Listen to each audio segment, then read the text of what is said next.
Let's get started. This is 1401 microeconomics, and I'm Professor John Gruber. Now, a couple notes about the course. There's a distinct policy angle to this course. I think, personally, what makes economics most exciting is you can use it to think intelligently about the problems that policymakers face every day as they try to decide how to make the economy work the best for its citizens. In fact, I teach a whole course about this called 1441, but I'm going to bring some of those insights into this class and use policy-based examples and things like that to try to motivate and organize our thinking about economics. Lastly, 3 points about my teaching style. First of all, I don't write everything on the board. For the freshmen here, we're not in high school anymore. You need to pay attention and listen to what I say, not just what I write. So it's important to remember that. The second point is, as you can tell, I talk really fast and my handwriting is really bad. Okay? So please, please don't be afraid to ask what the hell I just said or wrote.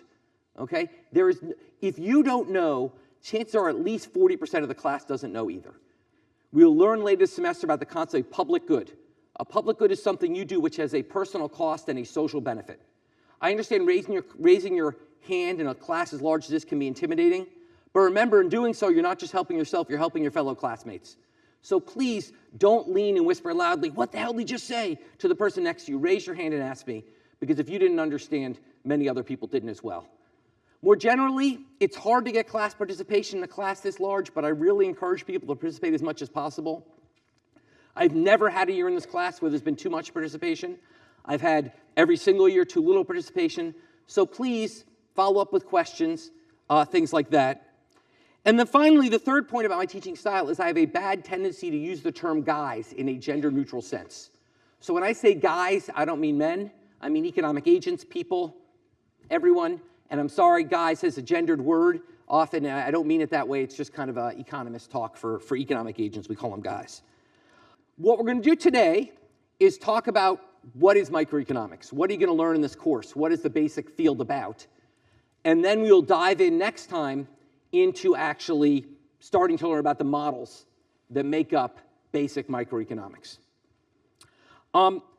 Microeconomics is fundamentally, in a sentence, the study of how individuals and firms make themselves as well off as possible in a world of scarcity.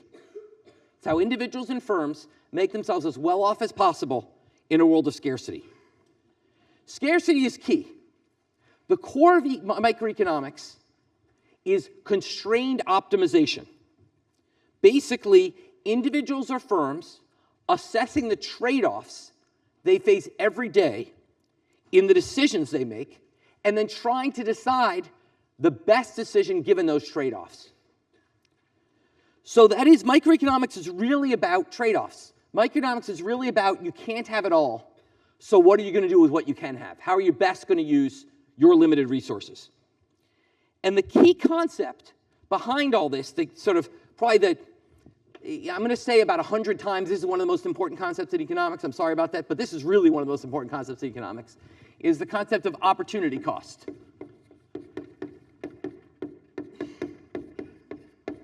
Opportunity cost. Okay? And opportunity cost is the notion that every action or inaction has costs in terms of what you could have done instead, in terms of the next best opportunity. If you buy a shirt, you are forgoing spending that money on buying something else. So if you decide between shirts and pants, you buy the shirt, you're forgoing buying the pair of pants. If you study, if you spend all night studying, you're forgoing the opportunity to go see a band you like in concert, and vice versa. Every action you take is a trade-off. Every decision you make involves a trade-off because there's always an opportunity cost. There's always something you could have done instead. Yeah? Great question. Actually, let me come back to that in 1 minute. I'm going to come back to that. Or 5 minutes. Okay, so this is why economics is called the dismal science. We're called the dismal science because the role of the economist is to basically say, well, you think that's free, but it's not. You think you can just relax and watch TV, but you know what? By watching TV, you're giving up the opportunity to study, the opportunity to go out to see a concert, or the opportunity to do something else. Okay? So that's why I call it dismal science. Now, some people may call it dismal. I call it fun, and maybe that's because I was an MIT undergraduate. And what is an engineering school but the land of constrained optimization? That's what engineering and science is. It's all about what engineering is.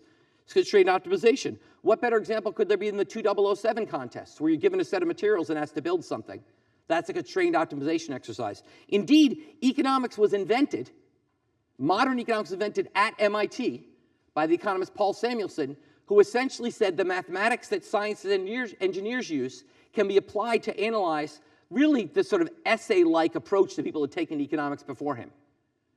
So he basically brought the tools of science to economics and basically developed the course I'll teach today, and the course that's taught all over the world was developed right here at MIT. Modern economics was born here because we introduced the tools of constrained optimization. Now, over here I'm usually going to try to do like an outline of what we're covering. So we talked about course details, what is micro I just did. Now let's talk about how we do that, what economics does, which is we use models. And I'm talking about a model of supply and demand. How do we actually teach you all about these trade-offs? Okay? The way we do it is by building simplified models. Okay? What is a model? A model is technically the description of any relationship between two or more variables, is a model. But unlike explaining the relationship between energy and mass, we do not have scientific laws and constants in our universe. Okay? Economics is, as much as we hate to say it, not a real science. It is a social science, which means that basically we don't have rigid laws that we can write down and say they're everywhere applicable. Okay? We have to use models to basically try to explain the world as much as we can. And so in doing so, we have to make a set of simplifying assumptions. A set of simplifying assumptions to try to essentially trade off two goals. One goal is to explain as much as we can. The other goal is to have parsimonious models that I can teach you. Okay? The more complicated the model gets, the harder it is to teach, the harder it is to solve. This comes to the earlier question about, are you really just trading off two goods? Well, of course, you're never just trading off two goods. But we're going to write our models like you are. And it's going to turn out that gives you all the intuition you need for a model with this 3 or 4 goods. It's just a lot easier math. So it turns out everything you learn in the model with 2 goods tells you everything you need to know for a model with n goods, just with easier math. So that's the kind of simplifying assumption. That's a fairly non-offensive simplifying assumption, because it doesn't really change anything. We'll make other simplifying assumptions which are noxious and offensive, and we'll talk about those. And if you are offended by them and bothered and want to see what happens without those assumptions, then that's exactly why you should be an economics major. Because that's what we go on and do in the rest of the classes. Say, okay, now let's move on from these simplified models, add some richness, and see what it does to the world. Okay?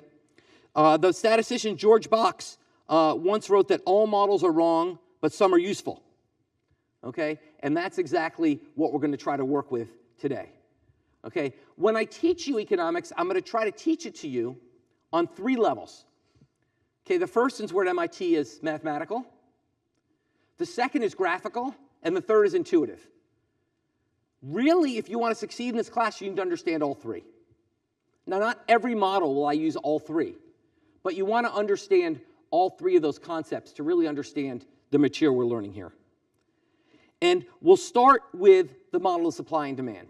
The very first economic model, developed by Adam Smith in 1776 in the book that was sort of the founding of economics, The Wealth of Nations. Adam Smith asked the question, think about 2 goods. Think about water and think about diamonds. Okay? Nothing is more essential for life than water. We cannot function without it. Nothing is probably less essential for life than diamonds, especially back then when diamonds didn't have industrial uses. They were just baubles. Okay? Water is clearly just essential, diamonds aren't. Yet, the price of diamonds is very high and water is essentially free. He asked, how could this be? And the answer is because what I've just described is only 1/2 of the model of where we get the price of water or diamonds. I've described the demand. I've described the demand for water and diamonds. I've said the demand for water is much, much larger than the demand for diamonds. What I haven't talked about is the supply, which is that the supply of water is even more relative to the supply of diamonds. Water's everywhere. Diamonds are rare to find. And what Adam Smith said is that while the demand for diamonds may not be as high as the demand for water, the supply of diamonds is much, much smaller than the supply of water. And that is why you can end up with a good that's inherently less valuable to life having a higher price. Okay? And Smith's point is you can't just think of supply and demand in isolation. You need to think of them together. Pedro, could you grab me a copy of the handout? Yeah. Thanks. Okay, so that's sort of the intuition. That's the intuition supply-demand model. Now let's talk about the graphics and the math. Okay, so now let's talk about an example of a supply-demand model. And let's focus on the market for roses. What is a market? A market's what it sounds like. It's buyers and sellers coming together. Are there any extra handouts around? Does everyone have one? Does everyone have a handout? Okay, good. That's fine then. Okay, let's talk about the markets for let's talk about the market for roses. Okay, first of all, what is a market? A market is, think of a market to start. Yeah. Like another page, right? The handout has graphs on it. Does anyone have the handout? How many did you print? What's that? Is there an extra pile sitting around there of handouts? We got some extras there. Okay, pass those around. Make sure, pass those around and. Yeah, next time they'll be in the back. So please, raise your hand if you don't have a handout, and let's try to pass those around. Okay, Pedro, can you grab one for me? Okay, so basically, let's think about the market for roses. What is a market? A market is a place where buyers and sellers come together to make transactions, okay? Think of it like the old-timey markets of ancient England, where literally the only way to transact was physically being in the same place, where the buyers and sellers would come to market once a week, and the people who bring their cows and people who wanted milk would come in, or meat would come in, and they would transact. Think of the market that way. Now, of course, that's not how the modern market works, but that's the way we want you to intuitively think of a market, is literally a place where buyers and sellers are interacting. And it turns out that intuition will work, even given the modern economy. Okay? So now, who else doesn't have handouts? Everyone got the graphs? Okay. All right. So now let's talk about the market for roses. In figure 1.1, we have the market for roses. Okay? On the x-axis, the horizontal axis, we have the quantity of roses. I'm going to, by the way, try to have handouts for all the graphs because my handwriting is so brutal. So you shouldn't have to see, hopefully if all goes well this semester, you should never see me draw a graph on the board. On the x-axis, we have the quantity of roses. On the y-axis, we have the price of roses. Okay? The demand curve represents the relationship between price and quantity from the consumer's perspective. So the demand curve in this case is represented by the equation Q equals 1800 minus 400p. Okay, now you immediately say, well, where's 1800 and 400 come from? It doesn't matter right now. That's what we're going to teach you in the next few lectures. Right now, that's an equation that represents a line.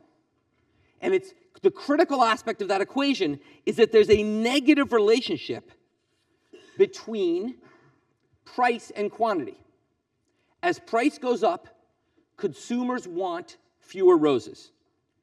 Why is that? Well, it's just because of opportunity cost. The more expensive is a rose, the more you have to give up to buy it. So its opportunity cost is higher, so you want it less. Okay? So the higher is the price, the fewer roses you want. So we get a downward sloping demand curve, the blue line.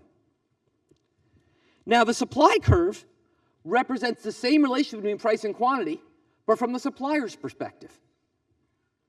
A supply curve in this case that we've drawn here has the equation Q equals 200p.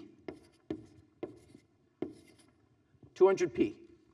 You'll see here there is a positive relationship between price and quantity. That is, supply curve is upward sloping. As price goes up, firms will produce more roses. Why? Once again, opportunity cost. With a low price, producing a rose means you can't use that farm to produce something else. If the price of roses is low, you're going to use the farm for something else. If the price of roses is high, you will then use that farm to produce roses because that is a better choice than the next best alternative. So once again, this concept of opportunity cost has already helped explain the basic model of economics. The single most important model of economics is represented in this graph. And you can understand it just by the concept of opportunity cost. That is why we are such a powerful social science. That's why all the other social sciences are fucking jealous of us. Okay? Because we can use simple tools to explain much of the world. And here's a perfect example. Okay? Now, we call the point where those two curves meet the equilibrium. The point where supply and demand are in agreement is the equilibrium. That is the point at which suppliers are willing to sell roses at the same price consumers are willing to pay for them. So with 600 roses, 600 boxes of roses or whatever it is, the equilibrium price is $3. Well, it's a rose. So with 600 roses, the equilibrium price is $3. That is, both parties are happy in equilibrium. The key point about equilibrium, as the name implies, as the term equilibrium implies, it's the point where the system has come to rest, where both parties are happy with the outcome. Both parties are happy because it's on the demand and supply curve. Since it's on the demand curve, consumers are willing to pay $3 for 600 roses. They wouldn't pay $4 for 600 roses, but they'd pay $3. Since it's on the supply curve, suppliers are willing to accept $3 for 600 roses. They wouldn't accept $2 for 600 roses, but they'll accept $3 because it's on the curve. So basically, it's just two equations and two unknowns. You set these two things equal to each other, and you solve, and you get Q star equals 600, and P star equals 3, just by two equations and two unknowns. Once again, why we only have two goods. I could have done this in 3 dimensions. The graph would have been uglier, the math would have been harder, but nothing would have changed. Yeah?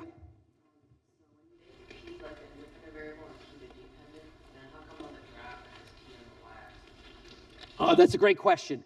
Basically, it's a good question. We write down, the functions are basically invertible, and we use them both ways, is the bottom line. We're really writing down equilibration in Q and P. It doesn't really matter what X and Y is. We're really just writing down an equilibrium relationship. It's just the convention is to put Q on the x-axis, even though the convention will sometimes write demand curves with P on the left-hand side. The graphic convention will never change, but how to write the curves might change. How to write the equations might change. Yeah? How did you use opportunity cost to justify demand artificially downsloping? Great question. Okay, let's go through it. That's exactly the kind of question I want to hear this semester. The reason demand is, does someone want to take a crack at it? Anyone want to explain? Yeah. And speak up. If the price is higher, in order to get that rose, you had to give up more because the price represents sort of like your opportunity. Right. The opportunity cost of any good in the free market is its price. So as the price goes up, the opportunity cost goes up. Why? Because there's more other stuff you could have bought. So if it's $3 a rose, you could have bought, a slice of pizza and a Coke. But if it's $4 a rose, $4 a rose, you don't have enough money left to buy both the Coke and the slice of pizza. But that's a great question because that's exactly where we're going to go next. Is the next 3 lectures are going to tell you where this equation comes from. We're going to start with the basic principles of people's preferences, really almost philosophical, and we're going to derive this curve. Then after that, the next 5 lectures will be deriving this curve. We'll start with the basic principles of how firms make decisions, and we'll derive the supply curve. Yeah? So when you say $3, is that per rose or is that per a certain quantity of roses? Is it for one rose? Well, it depends on what I've written on the axis. You're right. This is confusing. Pedro should make a note. We should probably make this clearer next time. We should have called this number of roses. Or shouldn't have been called quantity of roses. That's a great point. We should call this number of roses or boxes of roses. But it's per a quantity that's specified in the model. Okay. Great question. Thinking with MIT, you cannot get away with sloppiness here. I love it. Harvard, what the hell? You write whatever you want. Yeah. Are the supply and demand curves usually linear, or are they often nonlinear? Great question. Indeed, this is another cheat we'll do. which will often write down nonlinear representations but draw them linearly. This is a linear representation, but sometimes we'll have nonlinear curves and draw them linearly. When we do, think of it as a local approximation. Think of the linear piece as the local approximation to the larger function. Okay, great questions. I love it. Okay, now, this model raises a very important distinction that we're going to focus on this semester, and it's going to trip you up, I guarantee you, a number of times. So I want you to be very careful thinking about this, which is the distinction between positive economics and normative economics. Positive economics is the study of the way things are, while normative economics is the study of the way things should be. Okay, positive economics is the study of the way things are. Normative economics is the study of the way things should be. Okay? Now to understand this, let's consider a great example of economics at work, which is eBay. Okay? When eBay came along, okay, I know it is older than all of you, but it's younger than me. When eBay came along, economists were very excited because economists love auctions. Auctions are, if you will, the standard market that used to exist in, 15th century England. Okay? It's literally people bidding against each other in a way that reveals who wants the good the most. And what's wonderful about that, and we'll come back to this throughout the semester, is it has two great features. One is it makes sure the right amount gets produced, and two is it makes sure the people who want it the most get it. One beautiful feature of free markets is that they don't just get you to the right aggregate quantity, they also get the goods in the hands of people who are willing to pay the most for them. And that's what eBay did. Now, one auction eBay got a lot of attention, which is that somebody put their kidney for auction on eBay. They auctioned their kidney. They said, I'll give you my kidney for, let the bidding start at $25,000. The bidding got up to $5 million before eBay shut it down and said, no auctioning human body parts on eBay. Okay? Now, I don't know why they stopped at $5 million, not earlier, but whatever. Okay, so with this example, we can ask both a positive and a normative question. The positive question is, why did the price get so high? And here, we only need to appeal to the supply-demand model. The demand for a kidney is going to be pretty high. If you need a kidney to live, you're going to pay approximately everything you have to get it. The supply of kidneys on the free market is pretty low, like that was the only one I know of. Okay? So it's a classic case of a very high demand and a very low supply, you're going to get a very high price. And so it's not surprising the price went up and probably would have gone up further if eBay hadn't shut it down. But now we come to the normative question, which is more interesting and harder, which is, should we be allowed to sell our bodily organs on eBay? Okay? You might think that this is a question here in philosophy class, but fundamentally it's an economics question.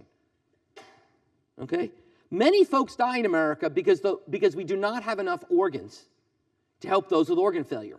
We have a limited supply of organs. I hope you all are organ donors on your driver's licenses. Doesn't cost you anything. You're gone anyway, and it can save a life. But many people don't do that, and even if they did, we have a higher demand for organs than we can fit. Now, if someone who wants an organ is wealthy and willing to pay a lot of money for it, and there's someone else who says, look, I got 2 kidneys, you can function just fine with one, the odds you have kidney failure is really low. Someone says, look, I am in desperate straits, I can't feed my family, I can't house my family, I could sell 1 kidney, still function fine, and change my life forever, educate my children, build a house, do the things I need to do. Why shouldn't we let that happen? So standard economics would say, great, let them auction their body parts. But in fact, there's reasons why we don't think, there's many reasons why that may not be a good outcome. What are those? What are reasons we might not want to just say, sure, let her rip? What are some reasons? Yeah, go ahead, you sure. Maybe like a black market type thing for kidneys for Yeah, so there's fundamentally 2 kinds of reasons. The first kind is what we'll call market failures.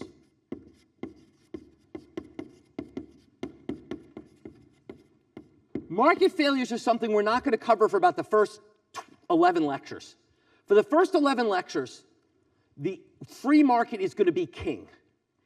Let me be very clear with you. Economics is fundamentally a right-wing science. Okay, as will come clear through the semester, I'm kind of a left-wing guy, but economics is pretty much a right-wing science. Basic economics says the market knows best. And there's only two reasons why you should ever interfere with the market. And the first is because for some reason the market's not working properly. This is an example. It would be fine if everyone knowledgeably went into this transaction. But what if this turns out this can cause people to like force their children to give up their kidney or do things against their will, other criminal activities? What if people don't really understand how dangerous it is to give your kidney? There's 50,000 Americans every year. There's now currently about 100,000 Americans living with hepatitis C, which causes kidney failure. Hepatitis C can live dormant for years before you know you have it. What if you give up your kidney and find out you have hepatitis C? Then you're dead. So there's lots of reasons why I think, well, maybe this market doesn't work quite as well as economists say it does. People might be misinformed. People might be forced to do it. What's interesting is the black market is not necessarily one of those reasons. And here's why. Because the black market, economists just say, is a market. Let's say eBay doesn't allow you to sell your kidneys, so you have to go sell it on the black market. Well, if there's no other market failures, that's okay. For the same reason economists think it'd be okay to sell your body parts, there's no reason why to sell your body parts on a formal market and informal market. The only reason why it would be bad would be if that informal market comes with other unsavory features, like forcing people to sell their body parts or not being informed. That's when it would be bad. Okay? What other reasons might we care? Might be worried about people selling their kidneys? Yeah, white t-shirt in the back. It would mean that only like really rich people would be able to get them. Great answers, guys. The second reason we care is what we call equity or fairness, which is we might not think it's fair that rich people get to live and poor get to live longer and buy their organs and poor people don't. Okay, we might think this is that this is an unfair outcome. Now, this is what's fascinating about America, which is even though we pride ourselves on being the land of the market economy, we also care a lot about fairness as a nation. And this is viewed by many as being blatantly unfair, that the richer you are, the more you can just buy body parts off poor people. Now, here's what's a little bit sad about this class, and the sad about the limitation of only having, the number of weeks we have, which is I'm not going to talk nearly as much about equity as I'd like to. 90% of this course is going to be about efficiency. It's going to be about, does the market work? Does the market deliver the right quantity of goods? It's not about equity, which is, well, does that right quantity end up causing huge inequality in society? So that is kind of another reason why we might care. Okay, and we will discuss equity later in the semester, but unfortunately not till much later. All right, other questions or thoughts about that?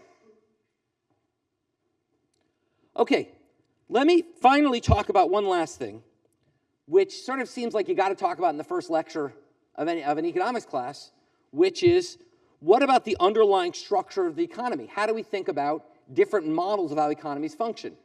And the fundamental conflict is between a capitalist model and a command model. The capitalist model in its purest form, what's called the laissez-faire, or let it be, model, is one where individuals decide what to produce and consume with no interference. It's a purely free market. Okay? It's a market that sort of existed 500 years ago, before we had sort of, but the truth is it never existed. There's no such thing. We will do a lot of teaching by extremes in this course. We'll talk about extremes. It's a great learning device, but there's never such thing as a purely capitalistic economy. Most economies, like the US, are market-driven, but government and socially constrained. What does that mean? That means, yes, we let GM decide how many cars to produce, but we have standards on what emissions those cars can have and how safe they have to be. In a purely capitalist economy, GM could produce the most dangerous cars they wanted. No one would care. And they could be smog-laden and no one would care. Obviously, we don't have that in America.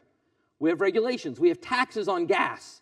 We have rules on what you can learn and where you can learn it, etc. So we have what we call a sort of constrained capitalist economy, where fundamentally the decisions on what to produce and what to consume are made by individuals within a set of rules set up by the government and some also set up by social norms.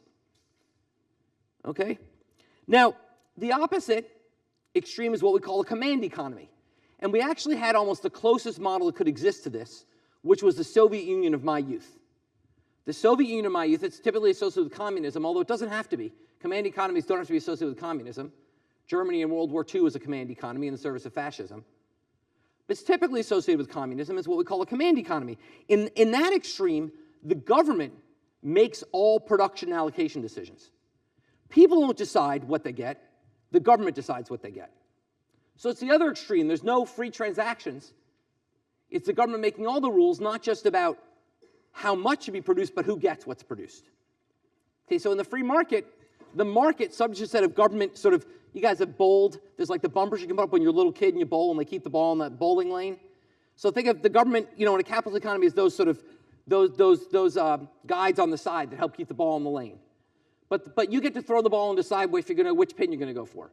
In a command economy, they tell you go to the end of the lane and knock down pin 7. Okay? It's a very different model. Now, in theory, the argument for the command model is that it can ensure that the right goods get produced and distributed as fairly as possible. The theory is quite simple. It goes back to Karl Marx. The theory makes a lot of sense, which is, look, the government's job is to make sure society is as well off as possible. It does that by making sure the right things get produced and get to the right people. And we can't trust the market to do that. Only the government can do that. Okay? This is a great argument in theory. In practice, it doesn't work. And it doesn't work for two reasons. First of all, it's just too damn hard to make all those decisions. Any government, no matter how large and how benevolent, cannot make the enormous, massive quantity of billions and billions of decisions that need to be made. Think about every good we consume in America. A government deciding how much of it to make and literally who gets it. Okay? It's overwhelming. Governments can't do it. So that led to things like in East Germany. I was in East Germany a year ago, and I went to the Museum of East Germany, and they talk about how back in communist days in East Germany, no one had cars, but they had so much bread they would feed bread to their pigs for food. Okay, because the government sort of screwed up and decided commanded too much bread and too few cars. Okay, that's natural. It's going to happen. It's just too hard. Okay, the second problem is that human nature being what it is, a command economy inevitably leads to massive corruption. Because when a handful of people are in charge of deciding everything, of course they're going to make their lives the best first. So I'm not saying there's not corruption in capitalist economies, but it's sort of inherent in a command economy. It's inherent because you're giving a set of people the power to decide who gets what, and it's inevitably in human nature to still decide to give themselves the most and first. So that is really why the Soviet Union collapsed, because the command economy simply couldn't get it done. And let's be clear, it did not appear inevitable. In the 1950s, there was huge envy in the US of what the Soviet Union was accomplishing. They came out of a devastating war and built a manufacturing base that was the envy of the entire world, even the US, almost overnight. It was incredible. And a lot of people questioned whether that might, after all, not be the right model. It turns out over about 30 years it fell apart because it just wasn't sustainable. Now, the alternative, of course, is the US economy, the capital economy, which operates by what the father of economics, Adam Smith, calls the invisible hand. The notion of the invisible hand is you don't need a government to make all these decisions because the market makes it for you. The invisible hand of the market decides how much you get produced and who should get it. Not through any one person making decisions, but just through people coming together in a market and working together to make those decisions. And that's what we'll teach you this semester, how the market works and how that invisible hand can lead through the magic of the market to the right goods being produced and getting in the hands of the right people. Okay? So that's a huge advantage, and it's worked. America's the richest nation in the world. We've grown rapidly for centuries now, and we are, and we're very successful. On the other hand, it leads to tremendous inequality, because the right person to have the good is the person who can pay the most for it. Right? In the command economy, the right person to have the good, corruption aside, is who needs it the most. If we take our kidney example, the command economy would say, well, let's find the person close to death and give them the kidney.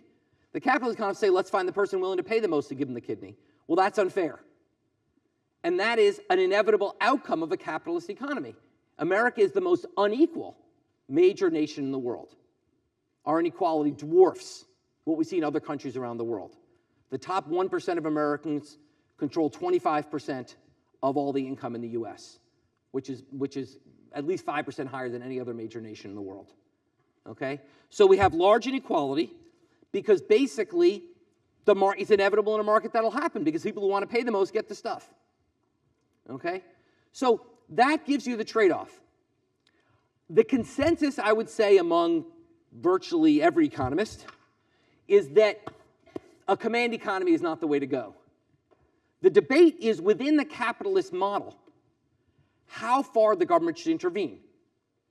If you look at countries like Europe, they have a much more interventionist economy. You often hear Europe countries being called socialist. They're not socialist. Socialist means the government controls the industry. Socialist would be consumers still get to decide what to buy, but the government produces everything. The government runs the banks, the government runs the airplanes, the government decides how much steel to produce, so in some sense, a socialist is sort of halfway between capitalist and command economy, where the government does the production, but market forces decide the allocation. That's not true in any other major country in the world, okay? These countries are all different levels of constrained capitalist economies. They're all different width of those bowling alleys, okay? In Europe and many European nations, they have much more constrained capitalist economies, much higher taxes, much more government intervention, also much more equal.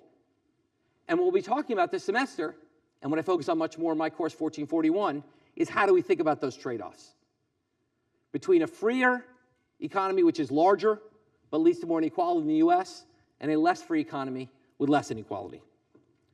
Okay? So to guide you to where we're going to go, I'm really big on sort of making sure you have a big picture of where we are in this class. And once again, if you're confused not just about the little picture, but the big picture, let's talk. I do urge people to come talk to me. My rule is if it's like a question about a problem set, go see the TAs. If it's a question about like, I don't understand a concept, or I want to just talk about economics in general, or life in general, or music, or whatever, then come see me, okay?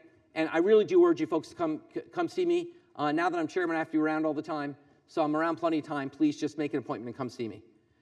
So where we're going to go from here. What we're going to do, like I said, is the next few lectures we're going to map out what makes a demand curve. Then we're going to map out what makes a supply curve. Then we're going to put them together and talk about, basically, in some sense, come back to where we started.